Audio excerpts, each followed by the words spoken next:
menitsamba nilauzana savana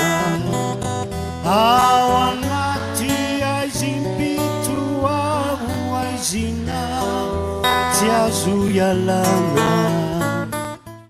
Prime Ministre Ayrton Tiaorina izao amin'izao fotoana izao andra raha fampidirana tsokosoko ny filoha teo aloha Marc Ravalomanana satria toa tsy eno eny ty raha ty tatsy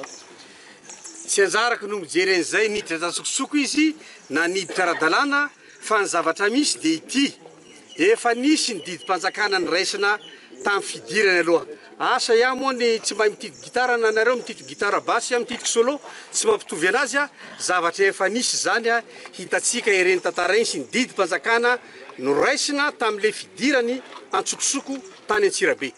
efa miaina ohatran'ny malagasy izy io fa ny zavatra hafa tsy anjaraky no miteny an'izay fa ny anahy fotsiny dia zao ny lalàna dia natao an'ny malagasy tsy vaky volo mitovy daholo ny fomba fijerevana ny malagasy a na avy any atsimo na avy any avarotsy na avy any atsirano na avy any andrefana na eto ampovoantany ny zavatra misy zany a ny tadiavina dia ny fanajana ny lalàna sy ny fampiarana ny lalàna zay velo eto amin'ny tany Repoblika ny Madagasikara.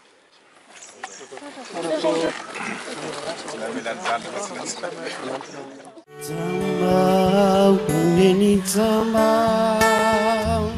nilauzana savana ao anaty aizimpito ao aizina tsy azo ialana.